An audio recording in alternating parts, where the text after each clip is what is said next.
Almost end ಆಯ್ತಲ್ಲ, ಅದಾದ್ಮೇಲೆ ಒಂದು ಸ್ವಲ್ಪ ನೀರಿತ್ತು, ಮಣ್ಣು ಸಿಕ್ಕಿತ್ತು ಅಷ್ಟೇ. ಆ ಲೆವೆಲ್ಗೆ ನೀರು ಹೋಗ್ತಿತ್ತು. ವಿಡಿಯೋ ಇದೆ, ನಾನು ಅದು ಕೊಡ್ತೀನಿ, ಅದು ನೀವು ತೋರಿಸಿ.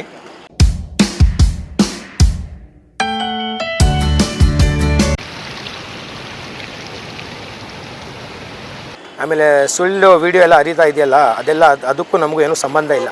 ನಾವು ಬಿದ್ವಲ್ಲ, ಅಲ್ಲಿಂದ ಒಂದು 20 ನಿಮಿಷ, ಅರ್ಧ ಗಂಟೆ, 20-25 ನಿಮಿಷ, ಮತ್ತೆ 3 ಗಂಟೆಗೆ ಎಲ್ಲ ನನ್ನ ಕೈಲಿ ಡೆಡ್ ಬಾಡಿ ಇತ್ತು.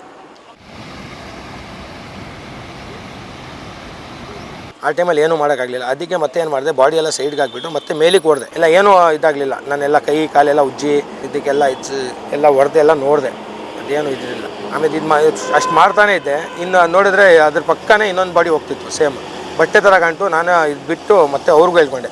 ಅವ್ರು ಜಾಸ್ತಿ ದೂರ ಏನಿರಲಿಲ್ಲ, ಹತ್ರದಲ್ಲೇ ಇದ್ರು, 8 ಅಡಿ ದೂರದಲ್ಲೇ ಇದ್ರು. ಕಷ್ಟಪಟ್ಟು ನೀರಿಂದ ಸೈಡ್ ಆಗಿಬಿಡೋಣ ಫಸ್ಟು ಅಂತ ಕಷ್ಟಪಟ್ಟು ಒಂದು 10-15 ಅಡಿ ದೂರ, ಕಾಲಲ್ಲಿ ಚಪ್ಪಲಿ ಇರಲಿಲ್ಲ, ಎಲ್ಲ ಚುಚ್ಚಿ ಎಲ್ಲ ರಕ್ತ ಬರ್ತಿತ್ತು, ಬಂಡೆ ಇದು ಮುಳ್ಳೆಲ್ಲ ಚುಚ್ಚಿ ಫುಲ್ಲು.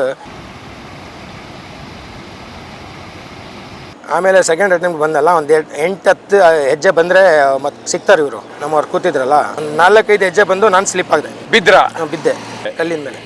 ಅದು ಬಿದ್ದನಲ್ಲ, ಮತ್ತೆ ನನಗೆ ಅದೇನೋ ನೊರೆಯಲ್ಲಿ ಏನೂ ಗೊತ್ತಾಗಲಿಲ್ಲ. ಹೆಂಗೆ ಬಂದೆ, ನೊರೆ ನೀರು ಹೆಂಗೆ ಹೋಯ್ತು ಹಂಗೆ ಹೋದೆ ನಾನು. ಯಾಕಂದರೆ ನಾವು ಓದಿರೋರು ನಮಗೊಂದು ಸ್ವಲ್ಪ ನಾಲೆಜ್ ಇದೆ, ಎಲ್ಲಿ ಹೋಗ್ಬೇಕು ಹೋಗ್ಬಾರ್ದು. ಜನ ಹೇಳ್ತಾರೆ ಯಾಕೆ ಹೋದ್ವಿ ಅಂತ, ಅಲ್ಲಿ ಸಾವು ಇದೆ, ಅಲ್ಲಿ ಡೇಂಜರ್ ಇದೆ ಅಂತ ಗೊತ್ತಾದ್ರೆ ಯಾರು ಹೋಗಲ್ಲ. ಯಾರೇ ಬಂದರು ಪ್ರವಾಸಿಗರು ಅರ್ಧ ಗಂಟೆ 1 ಗಂಟೆ ಇರ್ತಾರೆ ಅವರೆಲ್ಲ ಅದೆಲ್ಲ ಯೋಚನೆ ಮಾಡಲ್ಲ. ಬಂದಿರೋದು ಖುಷಿಗೋಸ್ಕರ ಬರ್ತಾರೆ, ಯಾರು ಸಾಯಕ್ಕೆ ಇದಕ್ಕಂತ ಯಾರೂ ಬರಲ್ಲ. ಎಲ್ಲ ಆದಮೇಲೆ ಎಲ್ಲ ಹೇಳ್ತಾರೆ ಹಿಂಗಾಗಬಾರ್ದಿತ್ತು ಅಂತ ಹೇಳೋಕ್ಕೆ ಅದೇನಾದರೂ ಹೇಳ್ಬೋದು. ಮೊನ್ನೆ ರಾಜ್ಯದಲ್ಲಿ ಬೆಚ್ಚಿ ಬೀಳುವಂತ ಒಂದು ಘಟನೆ ನಡೆಯುತ್ತೆ, ಅದು ಎಲ್ಲೂ ನಡಿಬಾರ್ದು, ಅದು ನಡೆದೋಗ್ಬಿಡುತ್ತೆ. ನಿಮ್ಗೆಲ್ಲರಿಗೂ ಗೊತ್ತು, ಮಾರ್ಕೋಹಳ್ಳಿ ಜಲಾಶಯದಲ್ಲಿ 6 ಜನ ಮರಣ ಆಗುತ್ತೆ. ನೀರ್ ಹತ್ರ ಕೂತ್ಕೊಂಡಿರ್ತಾರೆ, ಸಡನ್ ಆಗಿ ಆಟೋಮೇಟೆಡ್ ಅಂತ ಹೇಳಿದ್ರೆ ಏನೊಂದು ಸೈಫನ್ ಟೈಪ್ ಡ್ಯಾಮ್ ಇರುವಂತ ಏನು ಡ್ಯಾಮ್ ಇದೆ, ಈ ಡ್ಯಾಮ್ ನಲ್ಲಿ ಸಡನ್ ಆಗಿ ನೀರು ಓಪನ್ ಆಗುತ್ತೆ. ಸರಿ ಸುಮಾರು ಅಂದ್ರೆ 90 ಅಡಿಗಿಂತ ನೀರು ಹೆಚ್ಚಾದಾಗ ಅದು ಓಪನ್ ಆಗುತ್ತೆ. ಡ್ಯಾಮ್ ಅಪಾಯ ಮಟ್ಟದಲ್ಲಿ ಬಂದಾಗ ಇದು ಮಾತ್ರ ಓಪನ್ ಆಗೋದು. ಯಾವ ರೀತಿ ಇದು? ಯಾವ ರೀತಿ ಅಂತಂದ್ರೆ ಏರ್ ಸರ್ಕ್ಯುಲೇಷನ್ ಅಲ್ಲಿ ಕಾಣ್ತಾ ಇದೆಯಲ್ಲ, ಅಲ್ಲಿ ಪೈಪ್ ಗಳು ಕಾಣ್ತಾ ಇದೆಯಲ್ಲ, ಅದು ಗ್ರೈಂಡರ್ ಟೈಪ್ ಪ್ಲೇಟ್ ಮುಚ್ತಾರೆ. ನೀರು ಒಳವ ಅರಿವು ಹೆಚ್ಚಾದಲ್ಲಿ ಅದು ರೌಂಡ್ ಆಗಿ ಗ್ರೈಂಡರ್ ನಾವು ಮಿಕ್ಸಿ ತಿರ್ಸಲ್ವಾ, ಆ ಟೈಪ್ ರೌಂಡ್ ಶೇಪ್ ಆಗ್ತಾ ಇರುತ್ತೆ ಅದು. ಅಂದ್ರೆ ಇದು ಯಾವಾಗ ನೀರು ಜಾಸ್ತಿ ಆಗುತ್ತೆ ಗೊತ್ತೇ ಆಗುದಿಲ್ಲ, ಇದು ಯಾರಿಗೂ ಗೊತ್ತೇ ಆಗಲ್ಲ, ಯಾವಾಗ ಜಾಸ್ತಿ ಆಗುತ್ತೋ ಯಾವಾಗ ಕಮ್ಮಿ ಆಗುತ್ತೋ ಯಾವನ್ಗೂ. ಆ ಸಮಯದಲ್ಲಿ ಸಡನ್ ಆಗಿ ನೀರು ಬರುತ್ತೆ, ಅದು ಸೈರನ್ನು ಬರುತ್ತೆ ಅಂತ ಅದು ಹೇಳ್ತಾರೆ. ಸೈರನ್ನು ಯಾವುದು ಬಂದಿಲ್ಲ. ಅದೇ ಸಮಯಕ್ಕೆ ಮೊಹ್ಸಿನ್ ಅವರ ಕುಟುಂಬ ಸಮೇತ ಅವತ್ತು ಕೂತ್ಕೊಂಡಿರ್ತಾರೆ. ನಿಮ್ಗೆಲ್ಲರಿಗೂ ಗೊತ್ತು, ರಾಜ್ಯದಲ್ಲಿ ದೊಡ್ಡ ಮಟ್ಟದ ಈ ಸುದ್ದಿ, ದುರಂತದ ಬಗ್ಗೆ ದೊಡ್ಡ ಮಟ್ಟದಲ್ಲಿ ನಡೀತಾ ಇದೆ ಸುದ್ದಿ. ಯಾಕಂತ ಹೇಳಿದ್ರೆ ಯಾರ ಮನೆಯಲ್ಲೂ ಈ ರೀತಿಯ ಘಟನೆ ಆಗಬಾರ್ದು. ಅಲ್ಲಿ ಇದ್ದಂಥವರೆಲ್ಲ ಹೆಣ್ಣು ಮಕ್ಕಳು. ತುಂಬಾ ದುರಂತ. 7 ಜನರಲ್ಲಿ ಮೊಹ್ಸಿನ್ ಅವರು ಇರ್ತಾರೆ. ಯಾಕಂದ್ರೆ ಅವರು ಸ್ವತಃ ಪತ್ನಿಯೇ ಈಗ ನೀರಲ್ಲಿ ಕೊಚ್ಕೊಂಡು ಹೋಗಿದ್ದಾರೆ. ಅವರ ನಾದಿನಿ, ಅತ್ತೆ, ಮಕ್ಕಳು, ಅಂದ್ರೆ ನಾದಿನಿಯ ಕೊಚ್ಕೊಂಡು ಹೋಗಿದ್ದಾರೆ. 2 ಮಕ್ಕಳನ್ನ ಇವ್ರು ಬಚಾವ್ ಮಾಡ್ತಾರೆ. ರಾಜ್ಯದ ಜನತೆಗೂ ಇದ್ರ ಬಗ್ಗೆ ಒಂದು ಗೊತ್ತಾಗಬೇಕು. ಈ ರೀತಿ ಆದ್ರೆ ಏನಾಗುತ್ತೆ, ಒಂದೊಂದು ಕುಟುಂಬನೇ ಅವ್ರ ಕಣ್ಣು ಮುಂದೆನೆ ಹೊರಟು ಹೋಗುತ್ತೆ. ಅವ್ರು ಎಷ್ಟೋ ಪ್ರಯತ್ನ ಮಾಡ್ತಾರೆ ಎಲ್ಲರನ್ನು ಬಚಾವ್ ಮಾಡ್ಲಿಕ್ಕೆ, ಆದ್ರೆ ಅವ್ರ ಕೈಯಿಂದ ಸಾಧ್ಯ ಆಗುದಿಲ್ಲ. ಯಾಕಂದ್ರೆ ನೀರಿನ ಫೋರ್ಸ್ ಅಷ್ಟು ದೊಡ್ಡ ಮಟ್ಟದಲ್ಲಿ ಇರುತ್ತೆ. ಅವ್ರ ಹತ್ರನೇ ಕೇಳ್ತಾ ಹೋಗೋ ಅವತ್ತು ಏನಾಯ್ತು ಏನಿಲ್ಲ ಅಂತ ಹೇಳಿ. ಯಾಕಂದ್ರೆ ಸುಮಾರು ಸುಳ್ಳು ಸುದ್ದಿಗಳು ಈಗ ಹರಡಿದಾವ್ ಅಂತ ಹೇಳಿ ಅವ್ರು ಹೇಳ್ತಾ ಇದ್ದಾರೆ. ನಾವು ಅಲ್ಲಿ ಹೋದ್ಕೊಳ್ಳೆ ಅವ್ರು ಹೇಳಿದ್ರು, ಇವ್ರು ಹೇಳಿದ್ರು ಅಂತೇಳಿ. ಹೀಗಾಗಿ ನಾನು ನೇರವಾಗಿ ಅವ್ರನ್ನೇ ಭೇಟಿಯಾಗಿದ್ದೇನೆ. ಅವರೇ ಹೇಳ್ತಾ ಹೋಗ್ತಾರೆ ಯಾವ ರೀತಿ ಅವತ್ತು ಹೋದ್ರು, ಆ ಜಾಗದಲ್ಲಿ ಏನ್ ನಡೀತು, ನಿಜ ವಿಷಯಗಳು ಏನಿದೆ. ಇವತ್ತು ಅವ್ರ ಕುಟುಂಬನೇ ಕಳ್ಕೊಂಡು ತುಂಬಾ ದುಃಖದಲ್ಲಿದ್ದಾರೆ. ಸರ್, ಟೋಟಲ್ 6 ಜನ. ಯಾರು ಅವರೆಲ್ಲ? ನಮ್ಮ ಮನೆಯವರು, ನಮ್ಮ ಅತ್ತೆ, ನಮ್ಮ ಸೋದರತ್ತೆ, ಅವ್ರ ಮಗಳು, ಅವ್ನ ನಾದಿನಿ ಮಕ್ಕಳು, 6 ಜನ ಟೋಟಲ್. ನಾನು ಮದುವೆ ಆಗಿರೋ ಸಿರಾದಲ್ಲಿ. ನಮ್ಮ ಅತ್ತೆ ಸಿರಾದವರು. ಒಂದು ನಾದಿನಿಗೆ ಟಿಪ್ಟೂರ್ ಹತ್ರ ದಾಸಿಹಳ್ಳಿ ಅಂತ, ಟಿಪ್ಟೂರ್ ತಾಲೂಕು, ಅಲ್ಲಿಂದ 3 ಜನ. ಟಿಪ್ಟೂರ್ ತಾಲೂಕಿಂದ 3 ಜನ ಚಿಕ್ಕ ಮಗು ಸೇರಿ 3 ಜನ, ಟೋಟಲ್ 6 ಜನ. ನಾವು ನೀರಲ್ಲಿ ಆಡೋಕ್ಕಂತ ಏನೂ ಬರಲಿಲ್ಲ. ಸುಮ್ಮನೆ ಸ್ನ್ಯಾಕ್ಸ್ ತೊಗೊಂಡು ಒಂದು ಅರ್ಧ ಗಂಟೆ 3/4 ಗಂಟೆ ಏನಾದರೂ ಕೂತ್ಕೊಂಡು ಟೈಮ್ ಪಾಸ್ ಮಾಡ್ಕೊಂಡು ಹೋಗೋಣ ಅಂತ ಬಂದ್ವಿ. ಸ್ನಾನ ಎಲ್ಲ ಮನೆಯಲ್ಲಿ ಮಾಡ್ಕೊಂಡು ಬಟ್ಟೆ ಎಲ್ಲ ಚೆಂದ ಮಾಡ್ಕೊಂಡು ಮನೆಯನ್ನು ಬಂದಿರೋದು. ಮಾಗಡಿಪಾಳ್ಯ ನಮ್ಮನೆ ಮಾಗಡಿಪಾಳ್ಯ. ನೆಂಟರೆಲ್ಲ ನಮ್ಮ ಮನೆಗೆ ಬಂದಿದ್ರು. ಅರ್ಧ ಗಂಟೆ 1 ಗಂಟೆ ಟೈಮ್ ಪಾಸ್ ಮಾಡ್ಕೊಂಡು ಬರೋಣ ಅಂತ ನಾವು ಅಲ್ಲಿ ದಸರಾ ರಜೆ ಇತ್ತಲ್ಲ, 2-3 ದಿನದಿಂದ ನಮ್ಮ ಮನೇಲೇ ಇದ್ರು. 3 ದಿನ ನಮ್ಮ ಮನೇಲೇ ಇದ್ದೀವಲ್ಲ, ಸ್ವಲ್ಪ ತಿರ್ಗಾಡ್ಕೊಂಡು ಬರೋಣ ಅಂತ. ಎಷ್ಟೆಷ್ಟು ವಯಸ್ಸಿನವರು? ನಮ್ಮ ಮನೆಯವ್ರಿಗೆ 25 ವಯಸ್ಸು, ಒಬ್ರಿಗೆ 29, ಒಬ್ರಿಗೆ 44, ಇನ್ನೊಬ್ರಿಗೆ 45, ಒಂದು 4 ವರ್ಷದ ಪಾಪು, ಇನ್ನೊಂದು 1 ವರ್ಷದ ಮಗು. ನಿಮಗೆ ಆ ಡ್ಯಾಮ್ ಬಗ್ಗೆ ಏನು ನಾಲೆಜ್ ಇರ್ಲಿಲ್ವಾ? ಅದು ಒಂದು ವರ್ಲ್ಡ್ ಅಲ್ಲೇ ಸೆಕೆಂಡ್ ಡ್ಯಾಮ್ ಅದು ಅಂತ ಹೇಳಿದ್ರೆ, ಆಟೋಮೇಟೆಡ್ ಡ್ಯಾಮ್ ಅದು ನಿಮಗೆ ಅದ್ರ ಬಗ್ಗೆ ಗೊತ್ತಿರ್ಲಿಲ್ವಾ? ನೀವು ಅದೇ ಭಾಗದಲ್ಲಿ ವಾಸಿಸೋರಲ್ಲ. ನಮ್ಗೆಲ್ಲ ಅದ್ರ ಬಗ್ಗೆ ಡ್ಯಾಮ್ ಬಗ್ಗೆ ಗೊತ್ತಿತ್ತು. ಇನ್ನೊಂದು ಏನಂದ್ರೆ, ನಾವು ಹೋಗಿ ಕೂತಿದ್ವಲ್ಲ ಆ ಪ್ರದೇಶ, ಅವಾಗ ನೀವು ನೋಡಿದ್ರೆ ಅಲ್ಲಿ ಒಂದು ಅರ್ಧ ಅಡಿನೂ ನೀರಿಲ್ಲ. ನನ್ನ ಹತ್ರ ವಿಡಿಯೋ ಇದೆ, ನಾವು ಓದ್ವಲ್ಲ, ಕೂತ್ಕೊಂಡ್ವಲ್ಲ ನಾವು, ಒಂದು ಅರ್ಧ ಅಡಿನೂ ನೀರಿಲ್ಲ, ಹರಿತಾನೆ ಇರಲಿಲ್ಲ ಅಲ್ಲಿ. ಈಗ ನೀರು ಜಾಸ್ತಿ ಇದ್ದಿದ್ರೆ ಯಾರಾದ್ರೂ ನಮ್ಗೆ ಹೇಳ್ಬೇಕಾ ಅಲ್ಲಿ ಹೋಗ್ಬೇಡಿ ಅಂತ ಹೇಳ್ಬೇಕಾ? ನಮಗೆ ಮುಂದೆ ನೀರು ಜಾಸ್ತಿ ಹೋಗ್ತಿದ್ರೆ ಯಾರು ಹೇಳ್ಬೇಕಿಲ್ಲ ನಮಗೆ, ಅಲ್ವಾ ಸರ್? ನಮಗೆ ಗೊತ್ತಾಗುತ್ತೆ ಇಷ್ಟು ನೀರಿನ ಪ್ರವಾಹ ಜಾಸ್ತಿ ಇದೆ, ಹೋಗ್ಬೇಕೋ ಬೇಡ ಅಂತ ನಮಗೆ ಅಷ್ಟು ತಿಳಿಯುತ್ತೆ. ಯಾರಾದರೂ ಇರಲಿ, ಅದು ಖಾಲಿ ಜಾಗ ಇತ್ತು ಅಂತ ಹೋಗಿ ಕೂತಿರೋದು. ನೀರಿದ್ದಿದ್ರೆ 1 ವರ್ಷದ ಮಗುಗೆ ತೊಡೆ ಮೇಲೆ ಹಾಕ್ಕೊಂಡು ಯಾರಾದರೂ ಕೂತ್ಕೋತಾರ ಹೋಗಿ? ಕ್ವಶನ್. ಈಗ ಜನ ಹೇಳ್ತವ್ರೆ ಏನು ಫೇಕ್ ನ್ಯೂಸ್ ಎಲ್ಲ ನೋಡಿ, ನೀವು ಫೇಸ್ಬುಕ್ ಓಪನ್ ಮಾಡಿ, ಇನ್ಸ್ಟಾಗ್ರಾಮ್ ಓಪನ್ ಮಾಡಿ, ಎಲ್ಲ ಫೇಕ್ ನ್ಯೂಸ್ ನಡೀತಾ ಇದೆ. ಯಾರೋ ಕುರಿ ಕಾಯೋರು ಹೇಳಿದ್ರಂತೆ ನಮಗೆ ಅಲ್ಲಿ ಹೋಗಬೇಡಿ ನೀರು ಜಾಸ್ತಿ ಇದೆ ಅಂತ. ಅವ್ರು ನಮಗೆ ಸಿಕ್ಕೇ ಇಲ್ಲ, ನಾವು ನೋಡಲೇ ಇಲ್ಲ ಅವ್ರಿಗೆ. ನಿನ್ನೆ ನಾನೊಂದು ಅವ್ರ ಹತ್ರ ಹೋಗಿ ನಾವು ನಿನ್ನೆ ಸಿಕ್ಕಿದ್ರು ಅವರು. ನೀವು ಹೇಳಿದ್ರಂತಲ್ಲ ನಮಗೆ, ನಿಮಗೆ ನಾನು ನೋಡಿದ್ದೀನಾ ನಿಮಗೆ ಅಂತ ಕೇಳಿದಾಗ ನೀವು ಅಲ್ಲ ಅಂತ ಹೇಳಿದ್ರು ಅವರು. ಯಾರು ಹೇಳಿದ್ರು ಹಿಂಗೆ ಹೇಳಿ ಅಂತ, ಅದಕ್ಕೆ ನಾನು ಹೇಳಿದೆ. ಹೇಳ್ತವ್ರವರು ಬೇರೆ ಯಾರಿಗಾದ್ರೂ ಹೇಳಿರ್ಬೋದು, ನಮಗಂತೂ ಸಿಗ್ಲಿಲ್ಲ. ಬೇರೆ ಯಾರಿಗಾದ್ರೂ ಹೇಳಿರ್ತಾರೆ. ಈಗ ನೀವು ಸ್ಟಾರ್ಟಿಂಗ್ ಅವತ್ತು ಎಷ್ಟು ಗಂಟೆಗೆ ಹೋಗ್ತೀರಾ ಜಾಗಕ್ಕೆ? ಅಲ್ಲಿ 2 ಗಂಟೆಗೆ ರೀಚ್ ಆಗ್ತೀವಿ ಸರ್ ನಾವು. 2 ಗಂಟೆಗೆ ರೀಚ್ ಆಗಿ ಒಂದು 20-25 ನಿಮಿಷ ಅಲ್ಲಿ ಕೂತ್ಕೊಂಡಿರ್ತೀವಿ. ಸ್ನ್ಯಾಕ್ಸ್ ಫ್ರೂಟ್ಸ್ ಎಲ್ಲ ತಿನ್ಕೊಂಡು ಕೂತ್ಕೊಂಡಿರ್ತೀವಿ. ಆಮೇಲೆ ಅದು ಏಕಾಏಕಿ ನಾವು ನೋಡಲೇ ಇಲ್ಲ, ಅದು ಸೈರನ್ನು ಬರುತ್ತೆ ಅಂತ ಅದು ಹೇಳ್ತವ್ರೆ. ಸೈರನ್ನು ಯಾವುದು ಬಂದಿಲ್ಲ. ಆಮೇಲೆ ಯಾರು ಹೇಳಿದ್ರು ಅಂತ ಹೇಳ್ತವ್ರೆ, ಅದು ನಮಗೆ ಗೊತ್ತಿಲ್ಲ. ನೀವು ಅಲ್ಲಿಂದ ಫಸ್ಟಿಗೆ ನೀವು ಅಲ್ಲಿ ಕೆಳಗೆ ಇಳಿತೀರಾ, ಇಳಿದ ಕೂಡಲೇ ಅಲ್ಲಿ ಶಾಪ್ಗಳಿದಾವೆ, ಅಲ್ಲಿ ತಿಂಡಿ ಗಿಂಡಿ ಪರ್ಚೇಸ್ ಮಾಡ್ತೀರಲ್ಲ? ಸ್ಟಾಪೇ ಮಾಡಿಲ್ಲ ಅಲ್ಲಿ, ನಿಲ್ಲೇ ಇಲ್ಲ. ಅಂಗಡಿಯವ್ರು ಹೇಳ್ತವ್ರೆ, ಯಾರೋ ಅಜ್ಜಿ ಹೇಳ್ತವ್ರೆ ನಾವು ಹೇಳಿದ್ವಿ ಹೋಗ್ಬೇಡಿ ಅಂತ ಹೇಳ್ತವ್ರೆ. ಅದು ಸುಳ್ಳು. ಯಾಕಂದ್ರೆ ನಾವು ಸ್ಟಾಪೇ ಕೊಟ್ಟಿಲ್ಲ ಅಲ್ಲಿ. ಕಾರಲ್ಲಿ ಬಂದ್ವಲ್ಲ ನಾವು, ಅಲ್ಲಿ ಸ್ಟಾಪೇ ಕೊಟ್ಟಿಲ್ಲ ನಾವು. ನೇರವಾಗಿ ಹೋಗ್ತೀರಾ? ನೇರವಾಗಿ ಮೇಲೆ ಹೋಗ್ತೀವಿ, ಹೋಗಲ್ಲಿ ಕೂತ್ಕೋತೀವಿ ಅಷ್ಟೇ. ಎಷ್ಟು ಜನ ಇದ್ರ ಟೋಟಲ್ ಮಕ್ಕಳೆಲ್ಲ ಸೇರಿ 17 ಜನ ಇದ್ವಿ. ನೀವು ಏನು ಹೋಗಿರ್ತೀರಾ? ಸುಮ್ಮನೆ ಹೋಗ್ತೀರಾ ಅಲ್ಲಿ? ಸುಮ್ಮನೆ ಸ್ನಾನ ಮಾಡ್ಲಿಕ್ಕಲ್ಲ? ಸ್ನಾನ ಮನೆಯಿಂದ ಮಾಡ್ಕೊಂಡು ಎಲ್ಲ ಬಟ್ಟೆ ಎಲ್ಲ ಚೇಂಜ್ ಮಾಡ್ಕೊಂಡು ಬಂದಿರೋದು. ನೀರಿನ ಪ್ರಭಾವ ಜಾಸ್ತಿ ಇದೆ ಅಂತ ಏನು ನಮಗೆ ಫಸ್ಟೇ ಗೊತ್ತಿದ್ರೆ 1 ವರ್ಷದ ಮಗುಗೆ ಯಾರಾದರೂ ತೊಡೆ ಮೇಲೆ ಕೂತ್ಕೊಂಡು ಹಾಕೊಂಡು ಕೂತ್ಕೋತಾರ ಅಲ್ಲಿ ಒಳಗಡೆ ಹೋಗಿ? ಒಂದು ಜನರಲ್ ಕ್ವಶನ್ ಕೇಳ್ತಿರೋದು ನಾನು, ಹೇಳ್ತಿರೋದು ಜನರಲ್ ನಾಲೆಜ್. ಅಂದರೆ ಎಲ್ಲರಿಗೂ ಗೊತ್ತಿರುತ್ತೆ ಅಷ್ಟು. ನೀರು ಜಾಸ್ತಿ ಬಂದರೆ ದೊಡ್ಡವರೇ ಹೆದರ್ತಾರೆ ಹೋಗೋಕ್ಕೆ. ಚಿಕ್ಕ ಮಗುಗೆ ತೊಡೆ ಮೇಲೆ ಹಾಕೊಂಡು ಕೂತಿದ್ದೀವಿ ಅಂದರೆ ನೀರಿಲ್ಲ ಅಂತ. ಒಂದು 30-40 ಅಡಿ ಇತ್ತು ಅವಾಗ ನೀರು ಬಂತಲ್ಲ ನಮಗೆ. ಒಂದು 30-40 ಅಡಿ ದೂರ ಇತ್ತು ನಮ್ಮ ಸೆಕ್ಟರ್. ನಾನು ಹಿಂದೆ ಹಿಂಗೆ ಕೂತಿದ್ದಾನ, ನನ್ನ ಹಿಂದೆಯಿಂದ ನೀರು ಬರ್ತಾ ಇತ್ತು. ನೀವು ಕೂತಿದ್ದೀರಲ್ಲ, ಅಲ್ಲಿಂದ ಹೇಳಿದ್ರು ನೀರು ಪ್ರವಾಹ ಜಾಸ್ತಿ ಆಗ್ತಾ ಇದೆ ಅಂತ ಹೇಳಿದ್ರಲ್ಲ ಇವರು. ನಾನು ಅವಾಗ ಏನು ಮಾಡಿದೆ, ನಾನು ತನ್ನ 2 ಮಕ್ಕಳನ್ನು ತಗೊಂಡು ಒಂದು 10-20 ಹೆಜ್ಜೆ ಸೈಡಿಗೆ ಓಡಿದೆ ನಾನು ಬಿಟ್ಟು ಬರೋಕ್ಕೆ. ಯಾಕಂದರೆ ಚಿಕ್ಕ ಮಕ್ಕಳಿಗೆ ಕೈಲೇ ಇತ್ತು, ಕೂರ್ಸ್ಕೊಂಡು ಕೂತಿದ್ದೆ ನಾನು. ಹಿಂಗೆ ಇದೆಲ್ಲ ಹಿಂಗೆ ಎದ್ದು ಹೋದೆ. ಅವ್ರ 2 ಮಕ್ಕಳು, ನಮ್ದು 2 ಮಕ್ಕಳು, ಟೋಟಲ್ 4 ಮಕ್ಕಳು ನಾವು ಕರ್ಕೊಂಡೋಗಿ ಸೈಡಿಗೆ ನಿಲ್ಲಿಸಿ ನಮ್ಮ ಸಟ್ಕ ಅವ್ರಿಗೆ ಹೇಳಿದೆ, ನೀವು ಇಲ್ಲೇ ಮಕ್ಕಳ ಜೊತೆ ನಿಂತ್ಕೊಳ್ಳಿ, ನೀವು ಬಂದರೆ ಅವರು ಜೊತೆಗೆ ಬಂದುಬಿಡ್ತಾರೆ, ನಿಂತ್ಕೊಳ್ಳಿ ಅಂತ ನಿಲ್ಲಿಸಿದೆ. ಆಮೇಲೆ ಸೆಕೆಂಡ್ ಅಟೆಂಪ್ಟಿಗೆ ನಾನು ಬಂದಲ್ಲ, ಅವಾಗ ನೀರು ನಮ್ಮ ಹತ್ರ ಬಂದಿರಲಿಲ್ಲ. ಈಗ ನೀವು 2 ಮಕ್ಕಳನ್ನ ಬಿಟ್ಟಿದ್ದೀರಾ ಸೈಡಲ್ಲಿ? ಫಸ್ಟ್ 4 ಮಕ್ಕಳು ಟೋಟಲ್. ನಾನು 2 ಮಕ್ಕಳು, ನನ್ನ ಸೆಟ್ಕ 2 ಮಕ್ಕಳನ್ನ ಸೈಡಿಗೆ ಬಿಟ್ಟಿದ್ದೀವಿ. ಬಿಟ್ಟು ನಾನು ಅವ್ರಿಗೆ ಹೇಳಿದೆ, ನೀವು ಮಕ್ಕಳ ಹತ್ರ ನಿಂತ್ಕೊಳ್ಳಿ, ಅಷ್ಟು ಫಾಸ್ಟ್ ಬರುತ್ತೆ ನೀರು ಅಂತ ನಮಗೂ ಆವಾಗಲೂ ಗೊತ್ತಿಲ್ಲ ನನಗೆ. ಆಮೇಲೆ ಸೆಕೆಂಡ್ ಅಟೆಂಪ್ಟ್ ಬಂದಲ್ಲ, ಒಂದು 8-10 ಹೆಜ್ಜೆ ಬಂದರೆ ಮತ್ತೆ ಸಿಗ್ತಾರೆ ಇವರು. ನಮ್ಮವ್ರು ಕೂತಿದ್ರಲ್ಲ, ಒಂದು 4-5 ಹೆಜ್ಜೆ ಬಂದು ನಾನು ಸ್ಲಿಪ್ ಆಗಿದೆ, ಬಿದ್ದೆ ಕಲ್ಲಿನ ಮೇಲೆ. ಅದು ಬಿದ್ದನಲ್ಲ, ಮತ್ತೆ ನನಗೆ ಅದೇನೋ ನೊರೆಯಲ್ಲಿ ಏನೂ ಗೊತ್ತಾಗ್ಲಿಲ್ಲ. ಹೆಂಗೆ ಬಂದೆ, ನೀರು ಹೆಂಗೆ ಹೋಯ್ತು ಹಂಗೆ ಹೋದೆ ನಾನು. ಹಾಗೆ ನೀವು ನೀರು ಜೋರಾಗಿ ಬರುತ್ತೆ ಕಿರ್ಚಿಲಿಲ್ವಾ? ನೀರು ಬಂದಿದೆ ಬನ್ನಿ ಈ ಸೈಡ್ ಅಂತ ಹೇಳಿ? ನಾನೇ ಕಿರ್ಚಿದ್ದು, ನೀರು ಬಂದಿದೆ ನೀವು ಈ ಕಡೆ ಬನ್ನಿ ಅಂತ. ಎದ್ದು ಅವರೆಲ್ಲ ಒಂದು 2-3 ಹೆಜ್ಜೆ ಬರೋಷ್ಟರಲ್ಲಿ ನೀರು ಬಂದು ಹೊಡೀತು. ಒಂದು 5-6 ಜನ ಒಂದೇ ಸತಿ ಬಿದ್ದಿತ್ತು.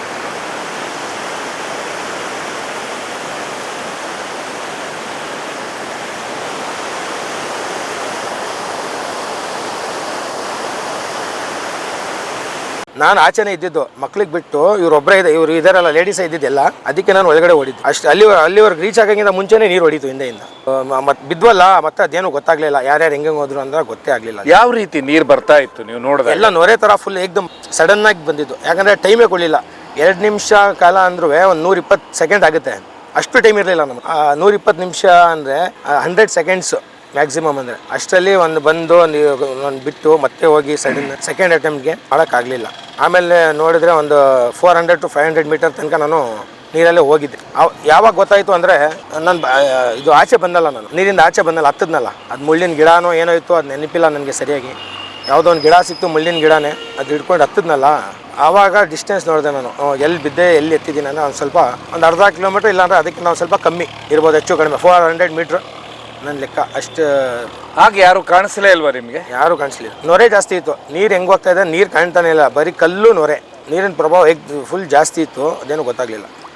ಟೋಟಲ್ 9 ಜನ ಇದ್ವಿ ನಾವು ನೀರಲ್ಲಿ. ಆಚೆ ಬಂದಿರೋರು ಬಿಟ್ಟು 17 ಜನರಲ್ಲಿ ಮಕ್ಕಳು ದೊಡ್ಡವರೆಲ್ಲ ಸೇರಿ 8 ಜನ ಆಚೆ ಇದ್ದರು, 9 ಜನ ನೀರಲ್ಲೇ ಇದ್ದರು. ನೀರಂದರೆ ಅದೇ ಹೇಳಿದ್ನಲ್ಲ ನಾನು, ಅರ್ಧ ಅಡಿ ಅಷ್ಟು ಆ ಲೆವೆಲ್ಗೆ ನೀರು ಹೋಗ್ತಿತ್ತು. ವಿಡಿಯೋ ಇದೆ, ನಾನು ಅದು ಕೊಡ್ತೀನಿ, ಅದು ನೀವು ತೋರಿಸಿ. ಆಮೇಲೆ ಸುಳ್ಳು ವಿಡಿಯೋ ಎಲ್ಲ ಹರಿತಾ ಇದೆಯಲ್ಲ ಅದೆಲ್ಲ ಅದಕ್ಕೂ ನಮಗೂ ಏನೂ ಸಂಬಂಧ ಇಲ್ಲ. ಕ್ಕಿಂತ ಮೊದಲಿನ ಕ್ಷಣ ಹೇಗಿತ್ತು ನೀವು? ಕೂತ್ಕೊಂಡು ಇದು ತಮಾಷೆ ಮಾಡ್ಕೊಂಡು ತಿಂತಾ ಇದ್ದಿದ್ದು ನಾವು. ಬಾಳೆಹಣ್ಣು ಪರಂಗಿ ಹಣ್ಣು ಚುರುಮುರಿ ಎಲ್ಲ ಮಾಡ್ಕೊಂಡು ತಿಂತೀವಿ ಸರ್. ಅಲ್ಲಿ ನೀವು ಹೋಗಿ ಕೂತ್ಕೊಂಡ್ರೆ ನನ್ನ ಹತ್ರ ವಿಡಿಯೋ ಇದೆಯಲ್ಲ ನೀವು ನೋಡಿ, ನಿಮ್ಗೆ ಯಾವುದೇ ಒಂದು 1% ನಿಮ್ಗೇನು ಭಯದ ವಾತಾವರಣ ಇಲ್ಲ ಅಲ್ಲಿ. ಯಾಕಂದರೆ ನಾವು ಓದಿರೋರು ನಮಗೊಂದು ಸ್ವಲ್ಪ ನಾಲೆಜ್ ಇದೆ ಎಲ್ಲಿ ಹೋಗ್ಬೇಕು ಹೋಗ್ಬಾರ್ದು ಅಂತ. ಜನ ಹೇಳ್ತಾರೆ ಯಾಕೆ ಹೋದ್ವಿ ಅಂತ, ಅಲ್ಲಿ ಸಾವು ಇದೆ ಅಲ್ಲಿ ಡೇಂಜರ್ ಇದೆ ಅಂತ ಗೊತ್ತಾದ್ರೆ ಯಾರು ಹೋಗಲ್ಲ. ಎಲ್ಲ ಆದಮೇಲೆ ಎಲ್ಲ ಹೇಳ್ತಾರೆ ಹಿಂಗಾಗಬಾರ್ದಿತ್ತು ಅಂತ ಹೇಳೋಕ್ಕೆ ಅದೇನಾದರೂ ಹೇಳ್ಬೋದು. ಎಷ್ಟು ಬಾಯಿ ಇರುತ್ತೆ ಅಷ್ಟು ಮಾತು ಬರುತ್ತೆ. ಅದಕ್ಕೆ ನಮಗೇನು ಬೇಜಾರಿಲ್ಲ. ಯಾರು ಏನು ಹೇಳ್ತಾರೆ ಹೇಳ್ಕೊಳ್ಳಿ, ಅದಕ್ಕೂ ನಮಗೂ ಸಂಬಂಧ ಇಲ್ಲ. ಈಗ ನಾವು ನಾರ್ಮಲ್ ಸೇಫ್ ಪ್ಲೇಸ್ ಇದೆ, ಏನು ನೀರೇ ಇಲ್ವಲ್ಲ, ಆರಾಮಾಗಿ ಕೂತ್ಕೋಬೋದು ಅಂತ ಕೂತಿರೋದು. ಸಡನ್ನಾಗಿ ನೀರು ಬಂದು ಈಗ ನಾವು ಕೂತಿದ್ದೀವಿ ಒಂದು 20-30 ಅಡಿಯಿಂದ ಸಡನ್ನಾಗಿ ನೀರು ಬಂದರೆ ನಮಗೆ ಗೊತ್ತಿಲ್ಲ, ಗೋಡೆ ಇದೆ, ಗೋಡೆ ಹಿಂದೆಯಿಂದ ನೀರು ಬಂದು ಕೊಚ್ಕೊಂಡು ಹೋದರೆ ಈಗ ಯಾರಾದರೂ ಹೇಳಿದ್ರೆ ನಿಮಗೆ ಗೊತ್ತಿಲ್ಲ ಅಂದರೆ ನಮಗೇನು ಗೊತ್ತಪ್ಪ, ನಾವು ಯಾವ ಇಲ್ಲಿ ಬಂದು ಕೂತಿ ಇದೇ ಫಸ್ಟ್ ಟೈಮ್ ಹೋಗಿರೋದು. 38 ವರ್ಷ ನನಗೆ ವಯಸ್ಸು. 100 ಸತಿ ಹೋಗಿದ್ದೀನಿ ಡ್ಯಾಮ್ಗೆ. ಮಾರ್ಕೋಹಳ್ಳಿಗೆ 100 ಸತಿ ಹೋಗಿದ್ದೀನಿ ನಾನು. ಯಾವ ಪ್ಲೇಸಿಗೆ ಫಸ್ಟ್ ಟೈಮ್ ಹೋಗಿರೋದು. ಆ ಪ್ಲೇಸಿಗೆ ಫಸ್ಟ್ ಟೈಮ್ ಹೋಗಿರೋದು. ಅದೇನು ಗೊತ್ತಿರುತ್ತೆ ನಿಮಗೆ. ಅದು ಪ್ರಾಬ್ಲಮ್ ಏನಾಗಿದೆ ಅಂದರೆ ನನ್ನ ಪ್ರಕಾರ ಡ್ಯಾಮ್ ಕಟ್ಟಿರೋದು ಪ್ರಾಬ್ಲಮ್ ಅಲ್ಲ, ಅದು ನಮಗೆ ಅದು ಯಾಕಂದರೆ ಅಷ್ಟು ಆ ಕಾಲದಲ್ಲೇ ಚೆನ್ನಾಗಿ ಕಟ್ಟಿದ್ದೀರ ಅಂತ ನಮಗೂ ಹೆಮ್ಮೆ ಇದೆ. ಸೇಫ್ಟಿ ಇಲ್ಲ, ಯಾಕಂದರೆ ಎಲ್ಲಿ ಹೋಗಬೇಕು ಎಲ್ಲಿ ಹೋಗ್ಬಾರ್ದು ಅಂತ ನಿರ್ಲಕ್ಷ್ಯ ಇದೆ. ನೀರು ನಾರ್ಮಲ್ ಟೈಮಲ್ಲಿ ಅದು ಯಾರಾದರೂ ನೋಡಲಿಲ್ಲ ಅಂದರೂ ಪರವಾಗಿಲ್ಲ. ನೀರು ಬಂದಾಗ ಕೋಡಿ ಆ ಥರ ಒಂದಿನ ಜಾಸ್ತಿ ಆಗುತ್ತೆ ಒಂದಿನ ಕಮ್ಮಿ, ಆವಾಗ ಸೆಕ್ಯೂರಿಟಿ ಇರಬೇಕಲ್ಲಿ. ಯಾಕಂದರೆ ಜನ ಬರೋದು ದಿನ ಎಲ್ಲ ಇರಲ್ಲ ಅಲ್ಲಿ. ಯಾರೇ ಬಂದರೂ ಪ್ರವಾಸಿಗರು ಅರ್ಧ ಗಂಟೆ 1 ಗಂಟೆ ಇರ್ತಾರೆ ಅವರೆಲ್ಲ ಅದೆಲ್ಲ ಯೋಚನೆ ಮಾಡಲ್ಲ. ಬಂದಿರೋದು ಖುಷಿಗೋಸ್ಕರ ಬರ್ತಾರೆ ಎಲ್ಲ. ಯಾರು ಸಾಯಕ್ಕೆ ಇದಕ್ಕಂತ ಯಾರೂ ಬರಲ್ಲ. ಆವಾಗ ನೀರಿನ ಪ್ರವಾಹ ಜಾಸ್ತಿ ಆದಾಗ, ಈ ಥರ ನೀರಿನ ಮಟ್ಟ ಜಾಸ್ತಿ ಆದಾಗ ಯಾರಾದರೂ ಸೆಕ್ಯೂರಿಟಿ 3-4 ಜನ ಇರಬೇಕು. ಎಲ್ಲೆಲ್ಲಿ ಡೇಂಜರ್ ಪ್ಲೇಸ್ ಇದೆ ಅಲ್ಲಿ ಹೋಗಬೇಡಿ ಅಂತ ಹೇಳೋಕ್ಕೆ ಇದೆಲ್ಲ ಅದಕ್ಕೆ ಇರಬೇಕು. ನಿಮ್ಮ ಬಗ್ಗೆ ಹೇಳಿದ್ದು ಸರಿಯಲ್ಲ ಅಂತೀರಾ, ಅದಲ್ಲ ಅಂತೀರಾ? ಇಲ್ಲ, ಅದಕ್ಕೂ ನಮಗೂ ಸಂಬಂಧ ಇಲ್ಲ. ಓಕೆ. ಇದಾದ ಮೇಲೆ ನೀವು ಅಲ್ಲಿ ಹೇಳ್ತೀರಾ, ಎದ್ದು ನೋಡಿದಾಗ ನಿಮ್ಮ ಕಣ್ಣು ಮುಂದೆ ಯಾರು ಕಾಣಿಸೋದಿಲ್ಲ. ನಾವು ಕೂತಿದ್ವಲ್ಲ, ನೀರಲ್ಲಿ ಬಿದ್ವಲ್ಲ, ನಾವು ಲೆಫ್ಟ್ ಸೈಡಲ್ಲಿ ಬಿದ್ದಿದ್ದು, ನಾವು ಆಚೆ ಬಂದ್ವಲ್ಲ ರೈಟ್ ಸೈಡಲ್ಲಿ ಆಚೆ ಬಂದಿದ್ದು. ಅಲ್ಲ, ಇವರೆಲ್ಲ ನೀರಲ್ಲಿ ಬಿದ್ರಂತ ಅನಿಸ್ತಾ ನಿಮ್ಗೆ ಆ ಕ್ಷಣಕ್ಕೆ? ಅಥವಾ ಗೊತ್ತಾಯ್ತು ನೀರಲ್ಲಿ ಒಂದು 3-4 ಜನ ಬಿದ್ದರು ಅಂತ ಗೊತ್ತಾಯ್ತು. ಅಷ್ಟೊಂದು ಜನ ಹೋಗಿದ್ದೀವಿ ಅಂತ ಗೊತ್ತಿರಲಿಲ್ಲ. ಯಾಕಂದರೆ ಫುಲ್ ನೊರೆ ಇತ್ತಲ್ಲ, ಕ್ಲಿಯರ್ ಇರಲಿಲ್ಲ ನೀರು. ಏನು ಮಾಮೂಲಿ ಹರಿತಲ್ಲ, ನೀರು ಥರ ಏನೂ ಕಾಣಲಿಲ್ಲ. ಫಸ್ಟ್ ಫ್ರೆಶ್ ನೀರು ಬರುತ್ತಲ್ಲ ಫಸ್ಟ್ ಟೈಮ್, ಅವಾಗ ಬರೀ ನೊರೆನೇ ಕಂಡಿದ್ದು. ನಮ್ಮ ಮಾಮೂಲಿ ನೀರು ಹರಿತಾ ಇದ್ದರೆ ಮಾಮೂಲಿ ನೀರು ಗೊತ್ತಾಗುತ್ತೆ. ಬಟ್ ಇದು ಹರ್ಕೊಂಡ್ ಬಂತಲ್ಲ ಫಸ್ಟ್ ಟೈಮ್ಗೆ ನಾವು ಸಿಕ್ಕಿರೋದು. ಪ್ರಭಾವ ಜಾಸ್ತಿ ಇತ್ತಲ್ಲ ಅವಾಗ. ನಿಮಗೆ ಗೊತ್ತಾಯ್ತಾ ಯಾರ್ಯಾರು ಹೋದ್ರು ನೀರಲ್ಲಿ? ಇಲ್ಲ ಏನೂ ಗೊತ್ತಾಗ್ಲಿಲ್ಲ. ನನಗೂ ಗೊತ್ತಾಗ್ಲಿಲ್ಲ. ಏನು ಒಂದು 400 ಮೀಟರ್ ತನಕ ನನಗೂ ಏನೂ ಗೊತ್ತಿರಲಿಲ್ಲ. ನಾನು ಬದುಕಲ್ಲ ಅಂತ ಗೊತ್ತಾಯ್ತು ನನಗೆ. ಯಾಕಂದರೆ ಅಷ್ಟೊಂದು ಕಲ್ಲಿತ್ತು, ಕಾಲ್ಗೆಲ್ಲ ಏಟಾಗಿದೆ ನನಗೂ. ನಾನು ಉಳಿಯಲ್ಲ. ಯಾಕಂದರೆ ಬಂಡೆ ಹೊಡ್ಕೊಂಡೆ ಅದೇ ಏಟಾಗಿರೋದಿಲ್ಲ. ನಮ್ಮವ್ರು ಯಾರು ಹೋಗಿದ್ದಾರೆ ಎಲ್ಲ ಏಟ್ ಮಾಡ್ಕೊಂಡೇ ಹೋಗಿರೋದು. ಆಮೇಲೆ ಲಾಸ್ಟಲ್ಲಿ ನಾನು ಬಾಡಿ ಎಲ್ಲ ತೆಗೆದ್ನಲ್ಲ, ನಾನು ಆಚೆ ಬಂದು ಓಡಿದೆ. ನಾನು ಹೆಸರೆಲ್ಲ ಹೇಳ್ಕೊಂಡು ಓಡಿ ಎಲ್ಲ ಬಂಡೆ ಎಲ್ಲ ಮುಗಿದ್ಮೇಲೆ ನಾರ್ಮಲ್ ನೀರು ಸಿಕ್ತಲ್ಲ, ಆವಾಗ ಇಳಿದು ನೋಡಿದ್ರೆ ಹೋಗ್ತಿತ್ತು. ದೂರದಿಂದ ನೋಡ್ಕೊಂಡೆ, ಬಟ್ಟೆ ನೋಡಿ ಗೊತ್ತಾಯಿತು ನಮ್ಮನೆಯವರು. ಬಾಡಿ ಹೋಗ್ತಿತ್ತು. ಇಲ್ಲ ದೂರ ಇದ್ದರು. ಒಂದು 40 to 50 ಅಡಿ, 40ರಿಂದ 50 ಅಡಿ ದೂರದಲ್ಲಿದ್ದು. ಬಟ್ಟೆ ನೋಡಿ ಗೊತ್ತಾಯಿತು ನನಗೆ, ಇವರೇ ನಮ್ಮವ್ರು ಇರ್ಬೋದು ಅಂತ. ನಾನೇನು ಮಾಡಿದೆ, ನೀರಲ್ಲಿ ಇಳಿದು ಇದು ಮಾಡ್ಕೊಂಡು ಹೋದೆ. ಓಡೋಕ್ಕಾಗಲಿಲ್ಲ. ಅದು ತಡ್ಡಿ ಥರ ಇತ್ತು, ಜಾಗನೂ ಇರಲಿಲ್ಲ ಹೋಗೋಕ್ಕೆ. ಎಲ್ಲ ಸೈಡ್ ಮಾಡಿಕೊಂಡು ಹೋದರೆ ಕೆಸರು ನೀರೋದು, ಕಪ್ಪು ಕೆಸರು ನೀರೋದು. ಹೋಗಿ ನೀರಲ್ಲಿ ಇದ್ರಲ್ಲ ಹಿಡ್ಕೊಂಡೆ ನಾನು. ಕೂದಲು ಹಿಡ್ಕೊಂಡು ಒಂದು ಕೈ ಹಿಡ್ಕೊಂಡು ನೋಡಿದೆ. ಆಮೇಲೆ ಅದೇನು ಗೊತ್ತಾಗಲಿಲ್ಲ. ಅದಕ್ಕೆ ಸೈಡಲ್ಲೇ ಮಾಡ್ಕೊಂಡು ಬಂದೆ. ನೀರು ಎಲ್ಲಿವರೆಗಿತ್ತು ಅಲ್ಲಿವರೆಗೆ ಎತ್ಕೊಂಡ್ಬಂದೆ. ಅದಕ್ಕಿಂತ ಮೇಲೆ ಎತ್ತಕ್ಕಾಗಲಿಲ್ಲ ನನಗೆ. ಯಾಕಂದರೆ ಕೈಗೆ ಕಾಲಿಗೆಲ್ಲ ಏಟಾಗಿತ್ತು, ಶಕ್ತಿ ಇರಲಿಲ್ಲ. ಕೆಸರಿತ್ತು, ಒಂದು ಕಾಲು ಮಡಗಿದ್ರೆ ತೆಗೆದು ಇನ್ನೊಂದು ಕಾಲು ಮಡಗಕ್ಕೆ ಆಗ್ತಿಲ್ಲ, ಅಷ್ಟು ಇತ್ತಿತ್ತು. ಅದಕ್ಕೆ ನಾನು ಏನು ಮಾಡಿದೆ, ಕಷ್ಟಪಟ್ಟು ನೀರಿಂದ ಸೈಡ್ ಆಗಿಬಿಡೋಣ ಫಸ್ಟು ಅಂತ ಕಷ್ಟಪಟ್ಟು ಒಂದು 10-15 ಅಡಿ ದೂರ ನಾನು ನಿಂತಿದ್ದೆಲ್ಲ. ನೀರು ಅಷ್ಟು ಎಂಡಾಯ್ತಲ್ಲ, ಅದಾದಮೇಲೂ ಒಂದು ಸ್ವಲ್ಪ ನೀರಿತ್ತು, ಮಣ್ಣು ಸಿಕ್ಕಿತ್ತು. ಅಲ್ಲಿ ಬಿಡೋದು ಮತ್ತೆ ನೀರು ಜಾಸ್ತಿ ಆದರೆ ಮತ್ತೆ ಸಿಗಲ್ಲ ಅಂತ ಮತ್ತೆ ಕಷ್ಟಪಟ್ಟು ಒಂದು ಸ್ವಲ್ಪ ಹೇಳ್ಕೊಂಡೇ ಹೋದೆ. ಎತ್ತಕ್ಕಾಗಲಿಲ್ಲ, ಹೇಳ್ಕೊಂಡೇ ಹೋದೆ ನಾನು. ಹೋಗಿ ಎಲ್ಲ ಹೊಟ್ಟೆ ಎಲ್ಲ ಒಂದು ಸ್ವಲ್ಪ ಇದು ಮಾಡಿ ಅದು ನೋಡಿದ್ರೆ ಕೈ ಕಾಲೆಲ್ಲ ಉಜ್ಜಿ ನೋಡಿದರೆ ಏನೂ ಆಕ್ಷನ್ ಇರಲಿಲ್ಲ. ಬಿಸಿನೇ ಇತ್ತು, ಎಲ್ಲ ಏನೂ ಇದಾಗಲಿಲ್ಲ. ನಾನೆಲ್ಲ ಕೈ ಕಾಲೆಲ್ಲ ಉಜ್ಜಿ ಇದಕ್ಕೆಲ್ಲ ಎಲ್ಲ ಹೊಡೆದೆ ಎಲ್ಲ ನೋಡಿದೆ, ಅದೇನು ಇದಿರಲಿಲ್ಲ. ಆಮೇಲೆ ಅಷ್ಟು ಮಾಡ್ತಾನೇ ಇದ್ದೆ. ಇನ್ನು ನೋಡಿದ್ರೆ ಅದ್ರ ಪಕ್ಕನೇ ಇನ್ನೊಂದು ಬಾಡಿ ಹೋಗ್ತಿತ್ತು, ಸೇಮ್ ಬಟ್ಟೆ ಥರ ಕಾಣ್ತು. ನಾನು ಇದು ಬಿಟ್ಟು ಮತ್ತೆ ಅವ್ರಿಗೂ ಹೇಳ್ಕೊಂಡೆ. ಅವ್ರು ಜಾಸ್ತಿ ದೂರ ಏನಿರಲಿಲ್ಲ, ಹತ್ರದಲ್ಲೇ ಇದ್ರು. 8-10 ಅಡಿ ದೂರದಲ್ಲೇ ಇದ್ದರು. ಅದೇ ನೀರು ಕಾರ್ನರಲ್ಲೇ ಹೋಗ್ತಿದ್ದದು. 2 ಬಾಡಿಗೆ ನಾನೇ ತೆಗ್ದಿದ್ದು ಫಸ್ಟ್ ಟೈಮ್. ಯಾಕಂದರೆ ಫಾಸ್ಟ್ ಓಡಿ ಬಂದು ತೆಗ್ದಿದ್ದು. ಕಾಲಲ್ಲಿ ಚಪ್ಪಲಿ ಇರಲಿಲ್ಲ, ಎಲ್ಲ ಚುಚ್ಚಿ ಎಲ್ಲ ರಕ್ತ ಬರ್ತಿತ್ತು. ಬಂಡೆ ಇದು ಮುಳ್ಳೆಲ್ಲ ಚುಚ್ಚಿ ಫುಲ್ಲು ಫುಲ್ ರಕ್ತ ಹರಿತಿದ್ದು ನನಗೆ. ಆಮೇಲೆ ಮಂಡಿಗೆ ಒಂದು ಸ್ವಲ್ಪ ಸೈಡಲ್ಲಿ ಒಂದು ಸ್ವಲ್ಪ ಜಾಸ್ತಿ ಏಟಾಗಿತ್ತು, ಅದು ರಕ್ತ ಪ್ಯಾಂಟ್ ಎಲ್ಲ ಹರಿದೋಗಿ ಅದು ರಕ್ತ ಹೋಗ್ತಿತ್ತು, ನೋವು ಜಾಸ್ತಿ ಇತ್ತು ಕಾಲಲ್ಲಿ. ಅದಕ್ಕೆ 2 ಬಾಡಿ ಸೈಡ್ಗೆ ಆಗಿಬಿಟ್ಟು ಮತ್ತೆ ನಾನು ಆ ಕಡೆ ಜನ ಇದ್ದರು, ನೀರಿನ ಆಪೋಸಿಟ್ ಸೈಡ್ ನಾವು ಕೂತಿದ್ವಲ್ಲ ಆ ಲೈನಲ್ಲಿ ಡೌನಲ್ಲಿ ಜನ ಇದ್ದರು. ನಾನು ಹೇಳ್ತಿರೋದು ಅವ್ರಿಗೆ ಗೊತ್ತಾಗ್ತಿಲ್ಲ, ಅವ್ರು ಹೇಳ್ತಿರೋದು ನನಗೆ ಗೊತ್ತಾಗಲಿಲ್ಲ. ಡಿಸ್ಟೆನ್ಸ್ ಜಾಸ್ತಿ ಇತ್ತು ಆ ಟೈಮಲ್ಲಿ, ಏನೂ ಮಾಡೋಕ್ಕಾಗಲಿಲ್ಲ. ಅದಕ್ಕೆ ಮತ್ತೆ ಏನು ಮಾಡಿದೆ, ಬಾಡಿ ಎಲ್ಲ ಸೈಡ್ಗೆ ಆಗಿಬಿಟ್ಟು ಮತ್ತೆ ಮೇಲಿಗೆ ಓಡಿದೆ. ಮೇಲಿಗೆ ಓಡಿ ಡಿಸ್ಟೆನ್ಸ್ ಕಮ್ಮಿ ಆಗುತ್ತಲ್ಲ ಅಲ್ಲಿಗೆ ಕರ್ಕೊಂಡೆ ಒಂದಿಬ್ಬರಿಗೆ.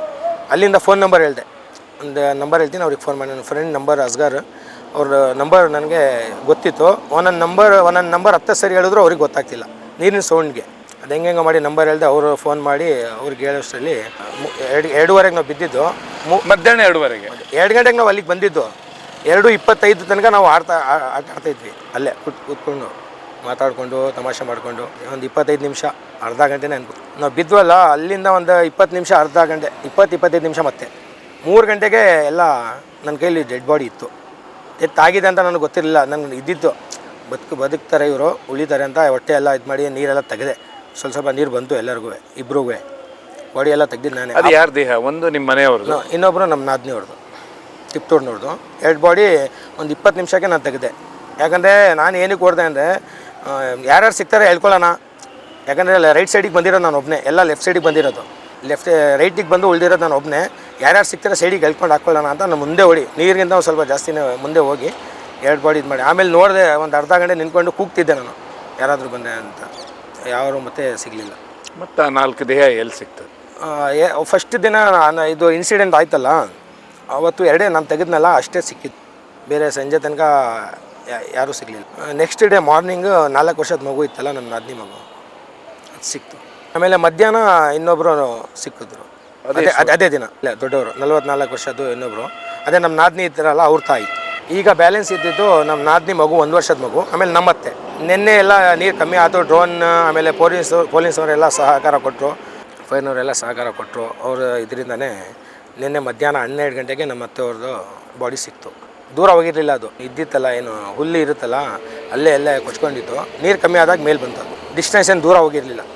ಇದು ಡ್ಯಾಮ್ ಅಂದರೆ ಮಗುಗೆ ನಿನ್ನೆ ಎಲ್ಲ ಬೆಳಿಗ್ಗೆ ನಾವು ಅಷ್ಟು 6:30ಇಂದನೇ ಡ್ಯಾಮ್ ಹತ್ರ ಬಂದ್ವಿ. ಬೆಳಿಗ್ಗೆನೇ ಎಲ್ಲ ಜನಕ್ಕೆ ಸೇರಿಕೊಂಡು SI ಸಾಹೇಬ್ರ, ನಾಗಮಂಗಲ SI ಅವರಿಗೆಲ್ಲ ಫೋನ್ ಮಾಡಿ ಈ ಥರ ಬೆಳಿಗ್ಗೆನೇ ನಾವು ಡ್ಯಾಮ್ ಹತ್ರ ಬಂದ್ವಿ. ನೀರಿನ ಪ್ರಭಾವ ಒಂದು ಸ್ವಲ್ಪ ಜಾಸ್ತಿ ಇತ್ತು, ಮಳೆ ಬತ್ತಿತ್ತಲ್ಲ, ಎಲ್ಲ ಕಡೆಯಿಂದ ನೀರು ಡ್ಯಾಮಿಗೆ ಬಂದಿದ್ದರಿಂದ ಇನ್ನೂ ಜಾಸ್ತಿ ಆಗಿದ್ದು. ಅವರೆಲ್ಲ ಹೇಳಿದರು ಇಷ್ಟು ನೀರಿದ್ರೆ ಇದು ಮಾಡಲ್ಲ, ಒಂದು ಸ್ವಲ್ಪ 11-12 ಗಂಟೆ ಆಗುತ್ತೆ, ನೀರಿನ ಪ್ರಭಾವ ಒಂದು ಸ್ವಲ್ಪ ಕಮ್ಮಿ ಆದರೆ ಆಮೇಲೆ ನೋಡೋಣ ಕಾರ್ಯಾಚರಣೆ ಮಾಡಿ. ಅದು ನೋಡಿದ್ರೆ ಸಂಜೆ ತನಕ ನಾವು ಸಂಜೆ 6 ಗಂಟೆ ತನಕ ಅಲ್ಲೇ ಇದ್ವಿ. ನಾವೆಲ್ಲ ಒಂದು 100-150 ಜನ ಇದ್ವಿ. 6 ಗಂಟೆ ತನಕ ಇದ್ರೂ ನೀರು ಕಮ್ಮಿ ಆಗಲಿಲ್ಲ. ಇಷ್ಟು ನೀರಲ್ಲಿ ಹುಡ್ಕೋಕ್ಕಾಗಲ್ಲ ಅಂತ ಮತ್ತೆ ರಿಟರ್ನ್ ಹೋದ್ವಿ. ಇವತ್ತು ಬೆಳಿಗ್ಗೆ ಹೋಗಿ ನೋಡಿದ್ರು ಅದಕ್ಕಿಂತ 4 ಪಟ್ಟು ಜಾಸ್ತಿ. ನಿನ್ನೆ ಮತ್ತೆ ಮಳೆ ಬಂತಲ್ಲ, ಎಲ್ಲ ಕಡೆಯಿಂದ ನೀರು ಬಂತಲ್ಲ, ಮತ್ತೆ ಅದಕ್ಕಿಂತ 4 ಪಟ್ಟು ನೀರು ಜಾಸ್ತಿ ಆಗಿತ್ತು. ಅದಕ್ಕೆ ನಮಗೂ ಇದು ಹೋಯ್ತು, ಡೌಟು ಅಂತ. ನಮಗೂ 4-5 ದಿನ ಆಯ್ತಲ್ಲ. ನಮ್ಮ ನಾದಿನಿ ಮಗು ಟಿಪ್ಟೂರ್ನವ್ರದ್ದು, ನಮ್ಮ ವೈಫೆ, ನಮ್ಮ ಅತ್ತೆ. ನಿಮ್ಮ ಮಕ್ಕಳು ಎಷ್ಟು? 2. ಅವ್ರಿಗೆ ಫಸ್ಟೇ ಸೇವ್ ಮಾಡಿದ್ದೆ ನಾನು. ಈ ರೀತಿ ಘಟನೆ ನಡೆದಾಗ ಸರ್ ಯಾರೇ ಇರಲಿ, ಯಾರಿಗೂ ಆಗಬಾರ್ದು. ಯಾರೇ ಇರಲಿ ಅವರು ಯಾರಿಗೂ ಈ ಥರ ಆಗಬಾರ್ದು. ಯಾಕಂದರೆ ಯಾರಿಗೂ ಸಹಾಯಕ್ಕೆ ಇಷ್ಟ ಇಲ್ಲ, ಯಾರಿಗೂ ಕಳ್ಕೊಳ್ಳೋಕೆ ಇಷ್ಟ ಇಲ್ಲ. ಏನಾದರೂ ಆಗುತ್ತಲ್ಲ ಅನಾಹುತ, ಆಕಸ್ಮಿಕ ಆಗೋದು. ನಾವು ಹೋಗ್ತಾ ಇದ್ದೀವಿ, ಏನೋ ಒಂದು ಬಸ್ಸೋ ಕಾರೋ ಬಂದು ಹೊಡೀತು, ಆಕಸ್ಮಿಕ ಆಕ್ಸಿಡೆಂಟ್. ಯಾಕೆ ಹೋದ್ವಿ ಅಂತ ಹೇಳೋಕ್ಕಾಗಲ್ಲ. ನಾವು ಹೋಗ್ತಿರೋದೆಲ್ಲೋ, ಈಗ ನಾರ್ಮಲ್ ನಿಂತಿರ್ತೀವಿ, ಯಾವುದೋ ಬಿಲ್ಡಿಂಗ್ ಬಿತ್ತು, ಒಂದು ಗಾಡಿ ಬಂದು ಹೊಡೀತು. ಈಗ ನೆಲಮಂಗಲದಲ್ಲಿ ಒಂದು ಇನ್ಸಿಡೆಂಟ್, ಹೋಗ್ತಿರೋದು ಕಾರು ಕಂಟೈನರೇ ಕಾರ್ ಮೇಲೆ ಬಿತ್ತು. ಅವ್ರಿಗೂ ಇದಕ್ಕೂ ಸಂಬಂಧನೇ ಇಲ್ಲ. ಸಾವು ಯಾವಾಗ ಎಲ್ಲಿ ಬರಬೇಕು ಅದೆಲ್ಲ ಫಿಕ್ಸ್ ಇರುತ್ತೆ. ಯಾವ ಟೈಮಲ್ಲಿ ಬರಬೇಕು ಅನ್ನ ಎಲ್ಲ ತಿಂದ ಮೇಲೇ ಬರೋದು ಫಿಕ್ಸ್ ಇರುತ್ತೆ. ನಮಗೇನು ಅಂದರೆ ಸುಳ್ಳು ಸುದ್ದಿ ಎಲ್ಲ ಹರಿದಾಡ್ತಾ ಇದೆಯಲ್ಲ, ಅದ್ರ ಬಗ್ಗೆ ಕ್ಲಿಯರ್ ಮಾಡಬೇಕು.